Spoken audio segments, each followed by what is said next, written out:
umat kadang-kadang juga ikut menderita. Ada hubungan yang baik. Maka saya menyampaikan ini supaya umatnya makin hari makin tambah bahagia. Jadi makin hari makin tambah bahagia. Kenapa? Jangan sampai sudah berkeyakinan agama Buddha, sudah bertahun-tahun memeluk agama Buddha, dulu susah, sekarang susah, besok jangan sampai.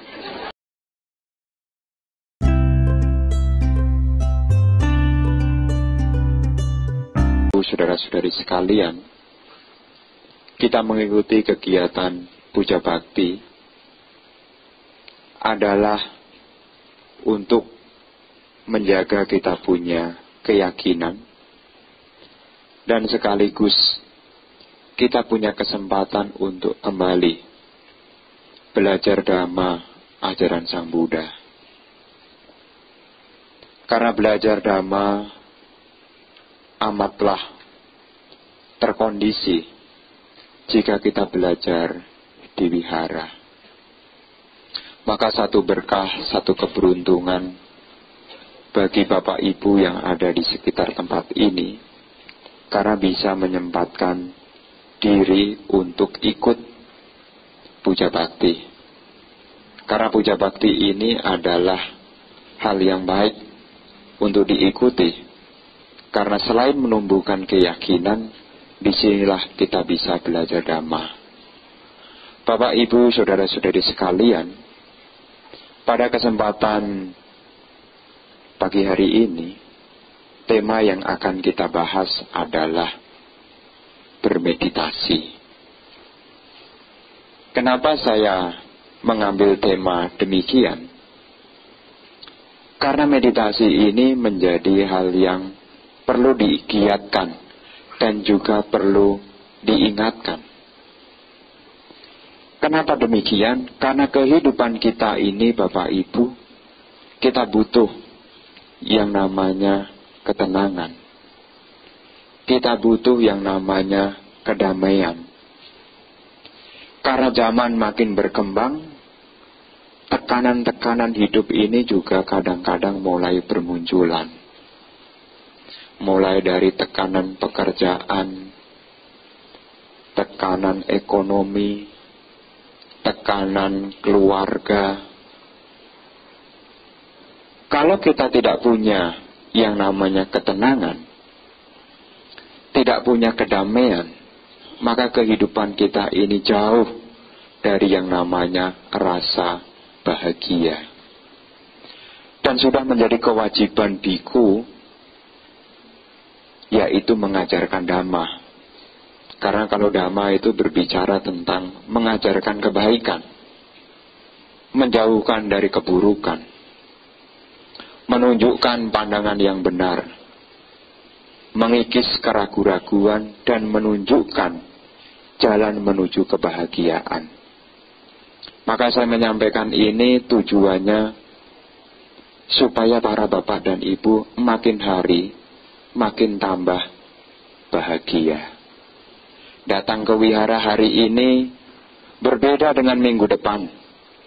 Kalau hari ini mungkin agak kusut, minggu depan mulai agak terang.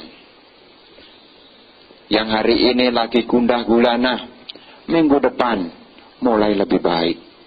Jangan sampai terbalik. Yang hari ini terang, malah redup minggu depan. Yang hari ini baik, minggu depan malah suram. Ini sesuatu yang tidak saya harapkan. Karena kebahagiaan biku, kebahagiaan umat. Bahagianya umat, bahagianya biku. Deritanya umat, deritanya biku.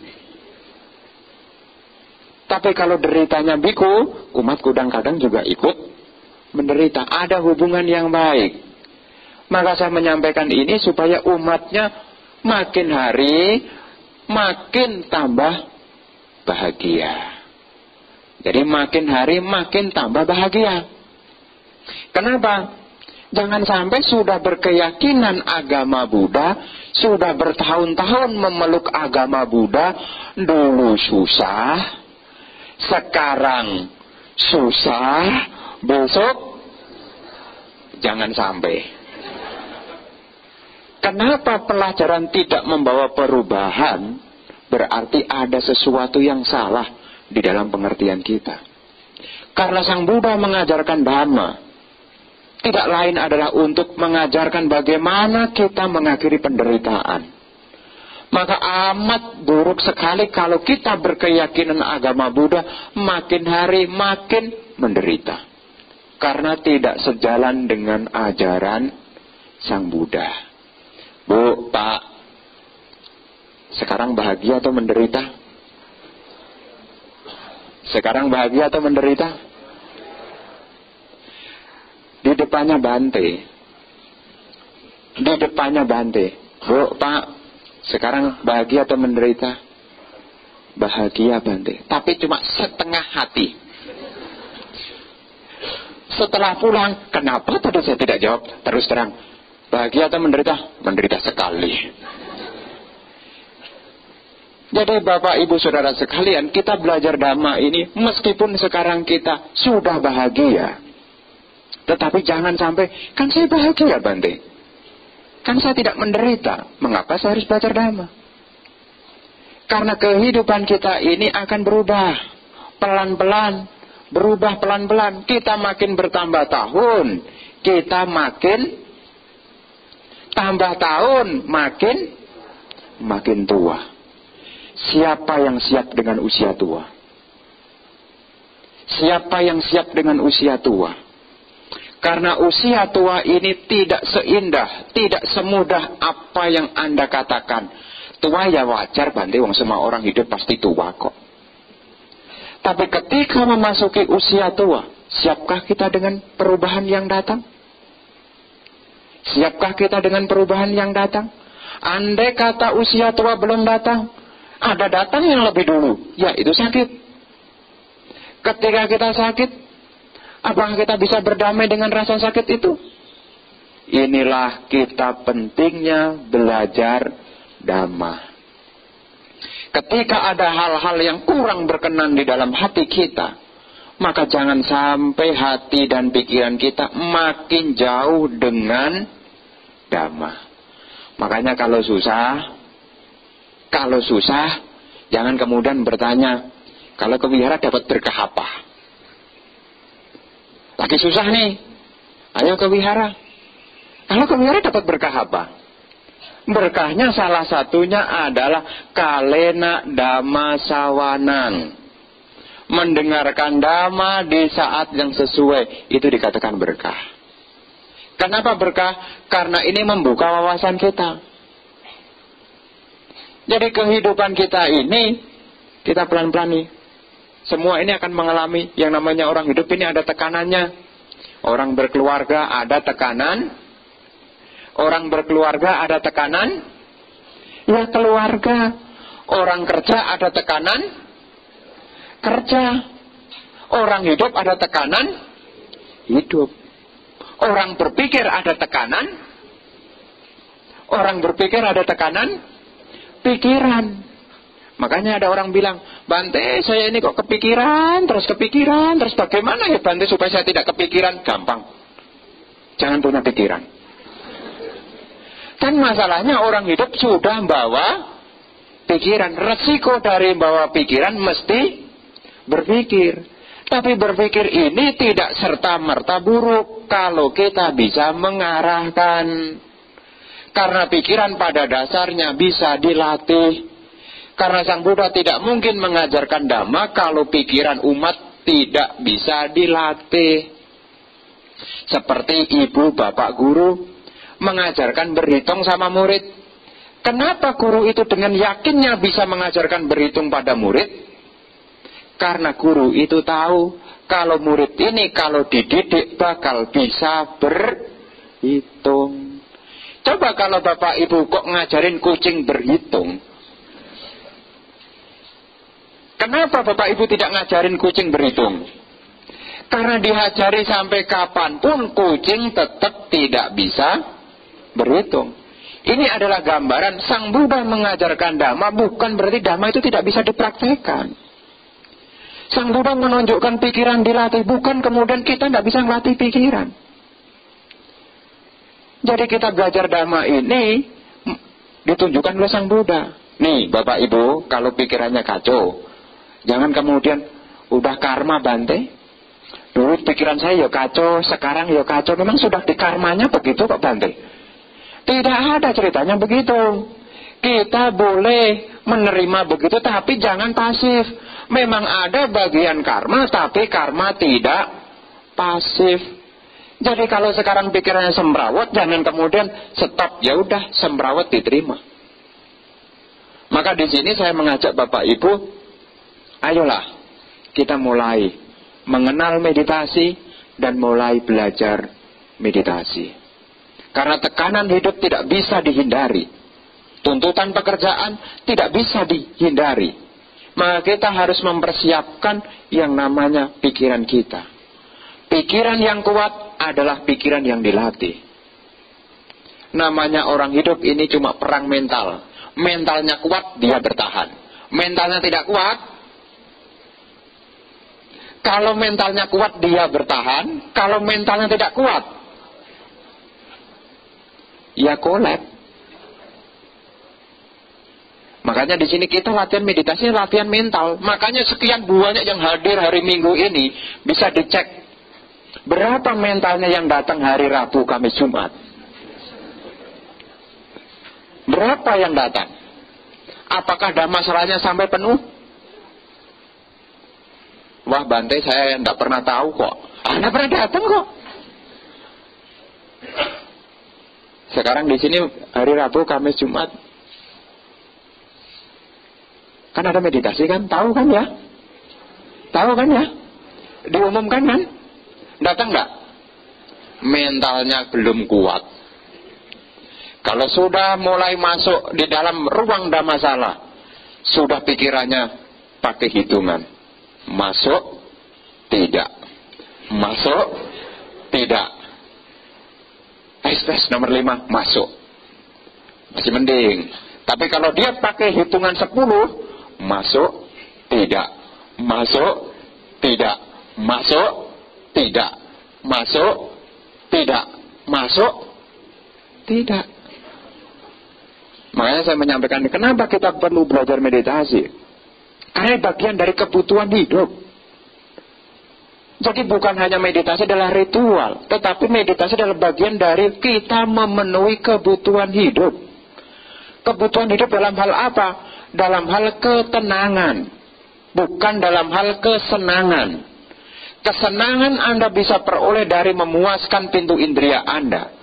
Tapi ketenangan tidak Anda peroleh dari memuaskan 5 pintu indera Anda. Kesenangan didapatkan. Kalau pengen manis, minumnya manis. Senang enggak? Senang. Tenang enggak? Belum tentu. Belum tentu. Kenapa? Kok minumnya manis enggak tenang? Soalnya bayar. Jadi kebutuhan hidup itu bukan hanya kesenangan, tapi kita butuh ketenangan. Dan ketenangan nilainya lebih unggul. Jadi ketenangan itu nilainya lebih unggul. Anda bisa beli rumah, Anda bisa beli ranjang, Anda bisa beli TV. Memang Anda ketika membeli senang enggak? Senang enggak? Kalau enggak senang enggak mungkin dibawa pulang. Makanya Anda beli rumah, kan Anda lihat nih, catnya, furniturnya, senang enggak? Senang. Beli tempat tidur, beli kursi, senang enggak? Senang. Apakah setelah memberi itu Anda kemudian bisa tenang? Makanya kesenangan dan ketenangan ini 2 hal yang tidak boleh dianggap remeh. Memang perumah tangga itu butuh kesenangan, tapi jangan sampai perumah tangga tidak punya ketenangan. Jadi perumah tangga ini bukan hanya mengejar kesenangan. Kan banyak yang datang, Bante, saya butuh ketenangan. Ada nggak yang begitu? Ada. Sampai dia datang ke bawah pohon bodi, kemudian ngobrol dengan pohon bodi. Dia butuh ketenangan. Sampai dikasih leontin sama bantai disimpan. Dengan harapan bisa tenang. Jadi Bapak Ibu hidup bukan hanya berbicara kesenangan. Tapi Bapak Ibu juga butuh yang namanya ketenangan. Dari mana kita memperoleh ketenangan? Dari mana? Dari mana kita memperoleh ketenangan? Dari melatih pikiran. Bagaimana melatih pikiran? Bagaimana melatih pikiran? Meditasi. Tolong yang butuh tenang. Tolong yang butuh tenang. Belajarlah dari sekarang meditasi. Makin tua, makin butuh tenang.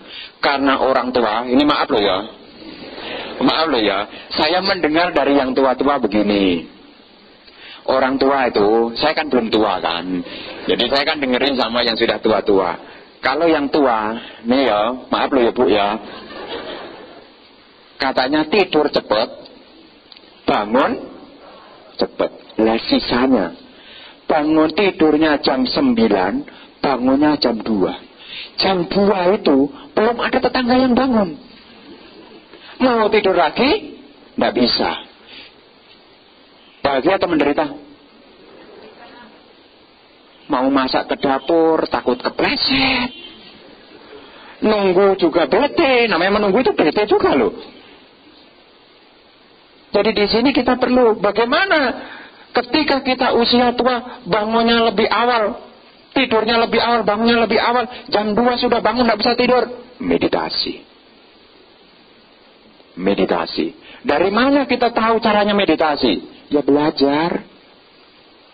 Tapi kadang-kadang umat Buddha kalau diajak berbicara meditasi itu ngomongnya begini, maaf Bante, saya tidak punya waktu. Maaf Bante, saya sibuk. Ketika Anda butuh tenang, tenang akan mengatakan, maaf, tidak ada waktu untuk Anda. Karena Anda tidak punya waktu untuk ketenangan, maka ketenangan tidak punya waktu untuk Anda. Anda punya waktu untuk kesibukan, maka pikiran Anda isinya cuma kesibukan. Umat berumah tangga boleh mikir, tapi umat berumah tangga jangan lupa untuk tenang. Anda pengen mikir terus atau pengen tenang? Anda butuh mikir atau butuh tenang? Ya butuh dua-duanya. Ya bisa mikir, setelah mikir juga tenang. Makanya Bapak Ibu kita membahas hari ini, kita belajar meditasi. Karena meditasi ini banyak manfaatnya. Makanya ini artikel yang saya bikin, ini bikinnya tidak sembarangan ini, pakai mikir ini. Jadi artikelnya ini kalau Bapak Ibu kok gundah gulana baca pelan-pelan. Di sini diceritakan.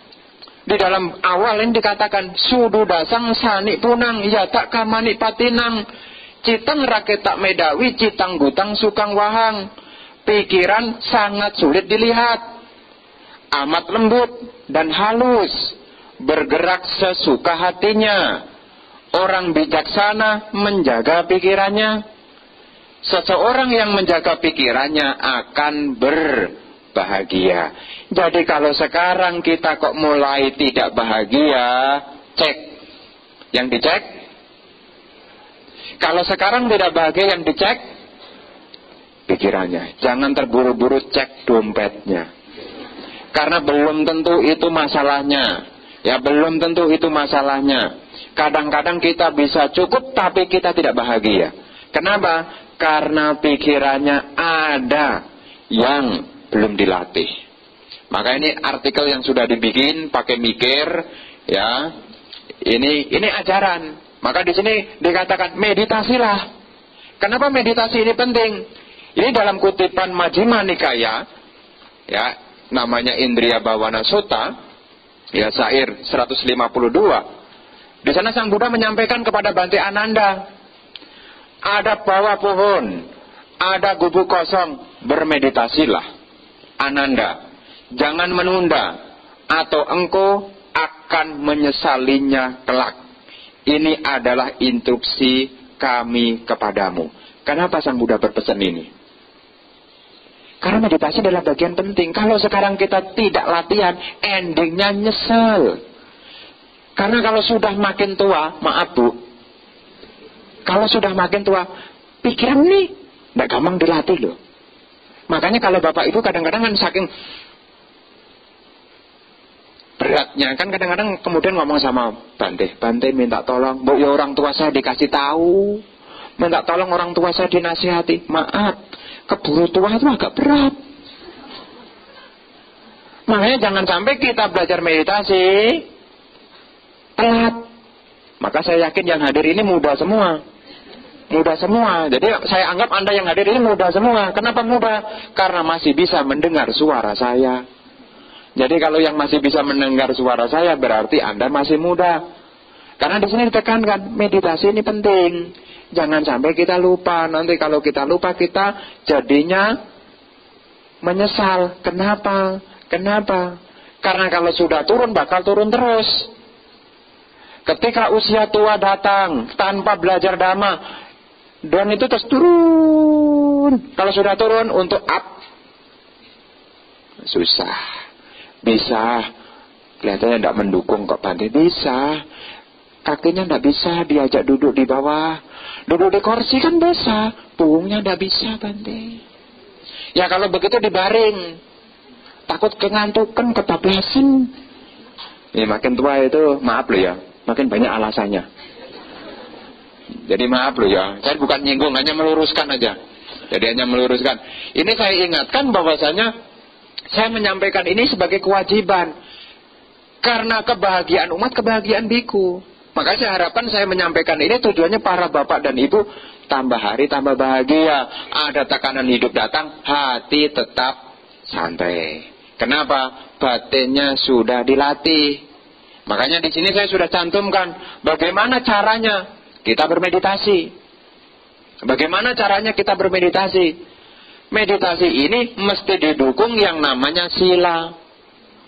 Jadi Anda mesti jadi orang baik dulu. Kenapa jadi orang baik dulu? Karena kalau jadi orang baik Anda tidak nyesel. Kalau tidak ada penyesalan, dikatakan di dalam Majjhima Anguttara Nikaya kelompok 10, kalau seseorang menjalankan sila dia tidak menyesal. Kalau tidak menyesal akan timbul kegembiraan. Kegembiraan akan memunculkan sukacita. Sukacita akan memunculkan ketenangan. Ketenangan akan memunculkan kenikmatan. Kenikmatan ini akan memunculkan konsentrasi. Semua ini diperoleh diawali dari punya sila. Makanya kalau hari Minggu minta sila. Ada namanya Aradhana Tisarana Pancasila. Tadi yang diminta itu bukan sekedar ritual, itu diingat supaya Bapak Ibu tetap jadi orang baik. Belajar untuk tidak membunuh makhluk hidup, belajar untuk tidak mengambil apa yang tidak diberikan, belajar untuk setia dengan pasangan hidup, belajar untuk tidak berbohong, belajar untuk tidak meminum minuman keras. Untuk apa? Supaya Bapak Ibu jadi orang baik. Karena kalau jadi orang baik, di sini bahagia, nanti juga bahagia. Tapi kalau melanggar 5 sila, di sini menderita, nanti menderita. Jadi saya bukan nakut-nakutin hukum karma begitu. Jadi saya bukan nakut-nakutin, woi Bante, serem-seremin. Enggak, hukum karma ini. Apa yang ditanam itulah yang dipetik. Ya disang babate bijang ta disang babate palang kaliana karicak kalianang papa karicak papakang. Sesuai dengan benih yang ditabur, demikianlah buah yang akan dipetiknya. Pelaku kebaikan akan menerima kebahagiaan, pelaku kejahatan akan menerima penderitaan. Makanya kita di sini latihan meditasi dasarnya nomor 1, ya Anda jadi orang baik. Maka kalau yang sekarang belum merasa jadi orang baik, ya jangan nunggu tahun depan untuk berubah. Ya, berubahnya ya sekarang berubah.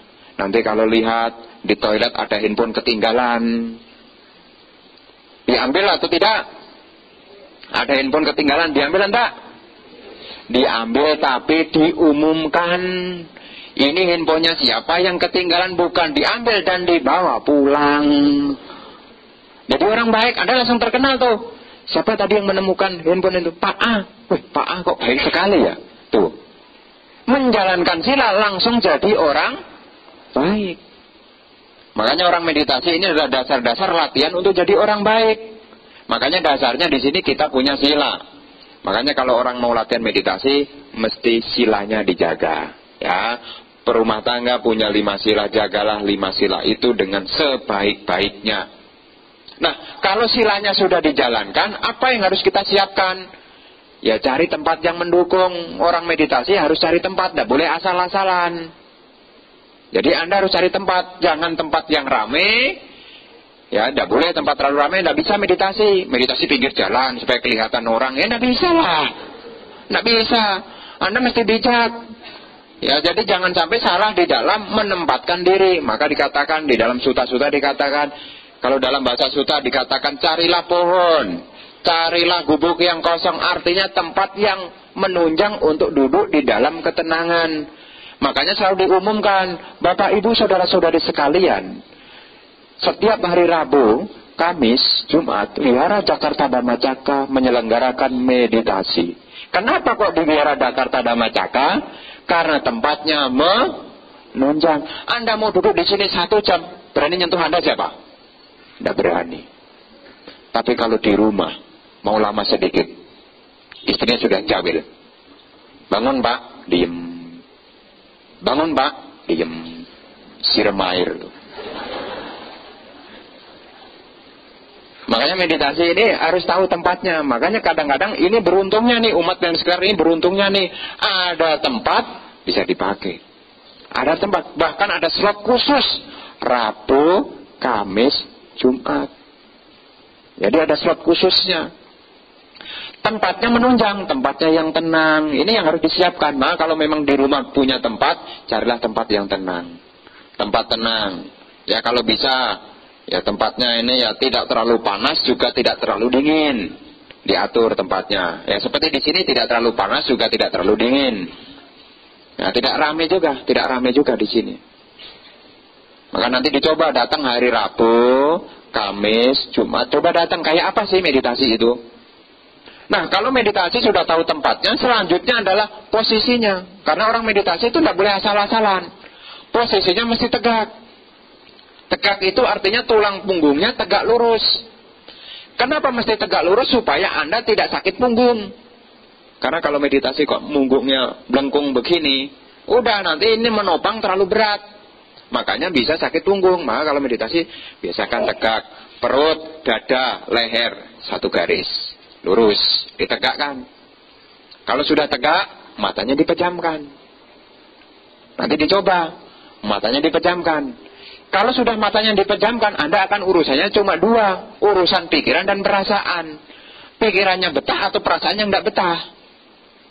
Di situ, ketika pikiran Anda bergejolak, di situ Anda harus belajar untuk mendiamkan. Bagaimana cara belajar mendiamkan? Anda sadari. Saat ini saya duduk di sini. Maka kalau Anda yang pikirannya banyak sekali, mau meditasi serba salah, banyak sekali. Bante, saya sudah pasang alarm, padahal cuma 10 menit, tidak kuat. Kenapa kok tidak kuat? Karena pikirannya banyak cabang. Yang meditasi tahu, kalau yang tidak meditasi tidak tahu. Baru duduk sebentar. Kenapa pikirannya begitu banyaknya? Karena objek-objek ini memang ciri khas dari pikiran. Pergi sesuka maunya. Sudu dasang sanipatang, ya tak kamani patinang. Pikiran ini sangat halus, lembut, sukar untuk diamati. Pergi sesuka maunya. Dan ini Anda harus terima. Memang begitu karakteristik pikiran kita. Anda jangan salahkan, apalagi kepalanya dijebret-jebretkan. Kenapa kepala saya kok jadi begini? Tidak boleh. Anda harus paham, ini karakteristik kita punya pikiran. Bagaimana kalau pikirannya bergerak, Anda perhatiannya dimulai yang bergerak. Bagaimana menggerakkan perhatian? Maka kalau Anda yang mau latihan meditasi dan tidak bisa, duduk sebentar kacau pikirannya.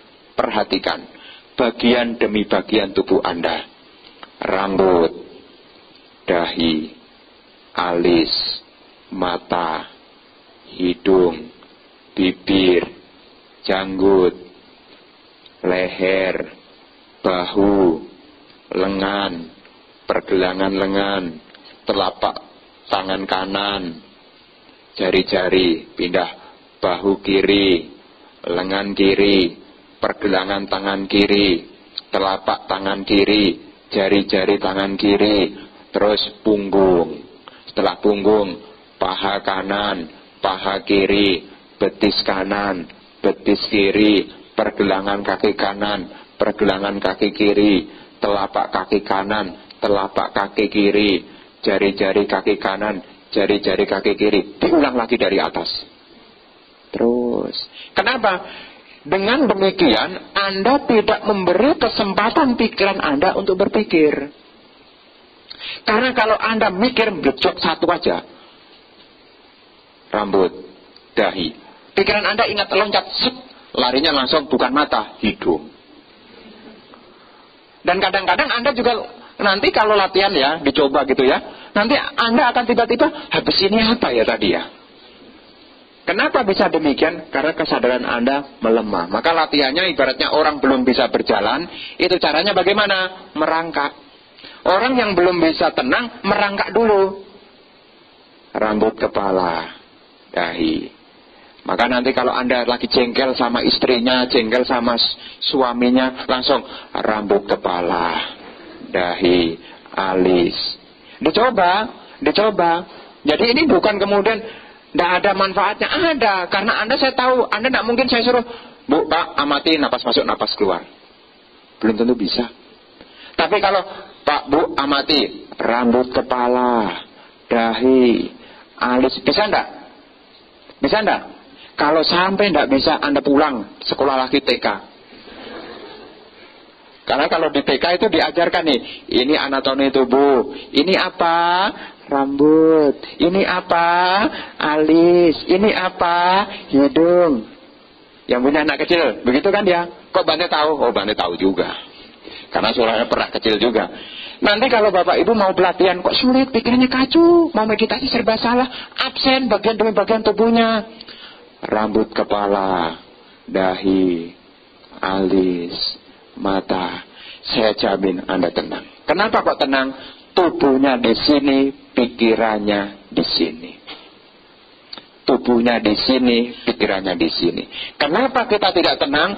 Karena tubuhnya di sini, pikirannya tidak di sini.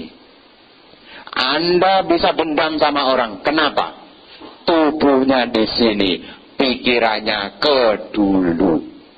Dulu dia mengalahkanku. Dulu dia mengambil milikku. Dulu dia mengumpatku. Ketika dulu pemikiran ini menguasai dirinya, maka kebencian tidak akan pernah hilang dari dirinya. Dan di sana ada kebencian, di sana pula ada penderitaan. Bagaimana pikiran buruk yang masa lalu ini bisa terkanter? Ingat saat ini. Rambut kepala, dahi, alis, mata. Nanti kalau Anda ketemu orang yang menjengkelkan, ketemu mertuanya, mertua muncul, rambut kepala. Dicoba. Kenapa kok demikian? Ini adalah cara untuk mengalihkan kita punya pikiran. Coba kalau kita jengkel, dia lagi, tingkahnya makin begitu. Nih, tubuhnya di sini, pikirannya tidak di sini. Coba cek masing-masing. Kenapa Anda timbul ketegangan? Apakah pikiran Anda di sini? Ketika Anda bertegang dengan siapapun, apakah pikiran Anda di sini? Tidak. Pikiran Anda kalau tidak ke masa lalu, Anda ke depan.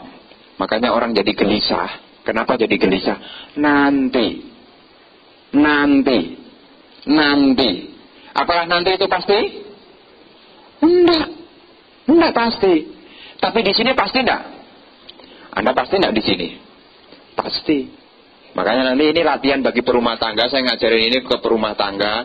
Karena kan waktunya untuk berjumpa kan jarang. Jadi saya sampaikan ini supaya para umat di kota-kota besar kayak Jakarta ini kemudian nake, enggak cair-cair. Nah, istirahat sebentar. Rambut kepala, dahi. Untuk menenangkan pikiran. Ini perlu dilakukan. Kalau sampai ini tidak membawa manfaat bagi Anda boleh datangin saya. Saya sudah ngapalin Bante rambut kepala, dahi, kok tidak ada perubahan? Tidak mungkin. Karena tubuhnya di sini, pikirannya di sini, maka bahagia ada di sini dan saat ini. Maka saat yang membahagiakan itu bukan saat nanti. Saat yang membahagiakan adalah saat di sini dan saat ini. Tubuhnya di sini, pikirannya di sini. Kenapa di sini sangat menderita bagi Anda? Karena tubuhnya di sini, pikirannya tidak di sini. Tubuhnya di sini, tapi pikirannya kok ceramahnya Bante tidak selesai-selesai. Maka kita belajar meditasi ini. Nah, kalau sudah nanti kita belajar nih, bagian demi bagian tubuh kita, begitu ya. Ya, kemudian kalau sudah mulai tenang, nanti Anda bisa merasakan tubuh Anda saat ini duduk. Nanti kalau tubuh Anda duduk, badan Anda tidak bergerak, nanti napasnya akan terasa sendiri. Udah tinggal diam aja, rasakan. Pas masuk, napas keluar, napas masuk, napas keluar. Kenapa kok gampang sekali memperhatikan napas masuk, napas keluar? Karena tubuhnya tidak bergejolak. Maka orang meditasi tidak boleh banyak gerak. Geraknya cuma dua. Gerak yang pertama adalah menegakkan tubuh. Jadi kalau membungkuk ditegakkan. Gerak yang kedua adalah menelan air liur. Itu yang boleh. Jadi orang meditasi itu tidak boleh sebentar-sebentar begini, sebentar begini. Tidak boleh. Mesti ya kalau tidak menggerakkan tulang punggung, ya nelen ludah, cuma itu. Pindah posisi sebetulnya tidak disarankan. Maka di awal duduknya mesti baik. Kenapa saya sampaikan ini? Karena suatu saat kita pelan-pelan akan tua. Karena kalau tua ke wihara udah jarang. Kenapa? Boro-boro ke wihara. Untuk ke toilet aja udah sulit. Makanya sebelum kita tua kita sudah punya persiapan. Andai kata kita tidak bisa keluar rumah, ketika jengkel dengan usia tua, rambut kepala, dahi, alis. Tubuhnya di sini, pikirannya di sini, maka bahagia ada di sini dan saat ini. Dicoba. Ya, karena dhamma ini ehipasiko, bukan hanya indah untuk didengarkan, tapi Anda harus membuktikan. Karena kalau tubuhnya di sini, pikirannya di sini, maka bahagia ada di sini dan saat ini. Gampang kan latihan meditasi? Gampang kan? Gampang kan? Cuma ngabsen tubuhnya, rambut kepala, dahi, alis. Anda 5 kali putaran, kalau Anda absen benar 5 kali putaran, sudah 15 menit. 5 kali putaran. Kalau itu 10 kali, berapa jadinya? 30 menit. Tidak terasa. Jadi kalau Anda pengen meditasi kok lama-lamaan, absenin aja satu-satu. Nanti ulang lagi. Dan hasilnya langsung. Karena meditasi adalah pemberi buah langsung. Karena meditasi kalau latihannya di sini, latihannya benar, bagiannya kapan? Kalau meditasi tenang, bagiannya kapan? Sekarang. Tapi kalau meditasinya kacaunya kapan? Sekarang. Maka ini hal-hal yang mudah untuk perumah tangga ya, karena perumah tangga itu ya bukan seperti kami, jadi waktunya sangat sibuk sekali. Jadi hal yang paling dasar yang perlu saya sampaikan, ya Anda latihan, sisihkan waktu Anda. Di rumah sebelum bekerja duduk dulu, absen satu-satu, rambut kepala, dahi, alis, mata, hidung, bibir, janggut, leher, dicoba.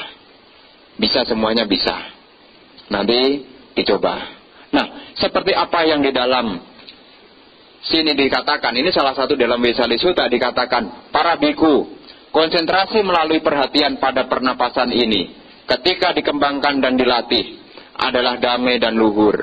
Suatu keberdiaman bagaikan surga, dan konsentrasi ini membubarkan dalam memadamkan kondisi-kondisi buruk yang tidak bermanfaat. Tepat muncul itu kapanpun kondisi itu muncul. Seperti halnya para biku di bulan terakhir musim panas, ketika sekumpulan debu dan tanah beterbangan berputar-putar, hujan lebat yang bukan musimnya membuyarkan dan memadamkannya tepat di tempat itu.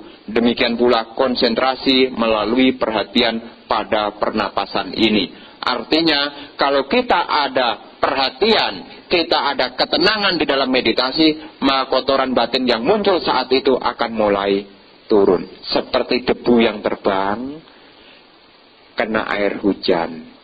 Seperti asap yang di Pulau Sumatera kena hujan buatan. langsung turun. Demikian pula kotoran-kotoran baik, hal-hal buruk. Jadi kotoran-kotoran buruk, hal-hal yang tidak bajik itu muncul. Ketika Anda mengembangkan meditasi, maka hal-hal buruk ini akan pelan-pelan akan surut. Maka kalau Anda tidak bahagia, itu sesungguhnya Anda sudah mulai muncul benih-benih yang buruk. Kalau tahu tidak bahagia, segeralah meditasi. Kalau meditasi belum bisa, datanglah ke wihara. Tanya sama bantenya. Bante, gimana caranya meditasi? Jangan diem sendiri, cuma duduk di pos satpam, diem. Salah kalau di pos satpam, sana loh. Udah sampai wihara ya, jangan berhenti di pos satpam, geser sedikit. Jadi kalau Anda tidak bahagia, Anda belajar meditasi. Jadi ini yang saya sampaikan kepada Bapak Ibu Saudara sekalian. Ya, simpanlah artikel ini. Kalau sewaktu-waktu Anda butuhkan, bacalah pelan-pelan. Pelan-pelan dibaca. Semoga apa yang saya sampaikan ini bermanfaat bagi Anda. Dan apa yang telah Anda dengar, seyogianya praktekkanlah. Supaya memberi manfaat di dalam kehidupan Anda. Karena harapan kami kepada Anda, supaya kehidupan Anda tidak menderita, maka kami pun juga mengajarkan dhamma kepada para umat sekalian. Jadi apa yang sudah didapatkan ini, ya belajarlah dengan sungguh-sungguh. Jika masih ada keraguan, masih ada kebingungan, nanti lain waktu, lain kesempatan, Anda bisa berdiskusi kembali. Jadi jangan diam di dalam ketidaktahuan, jangan diam di dalam kesulitan. Berusahalah, karena matahari akan terus muncul. Cahaya terang akan selalu muncul selama kita terus berusaha. Semoga Anda berbahagia, semoga keluarga Anda berbahagia, semoga semua makhluk hidup berbahagia.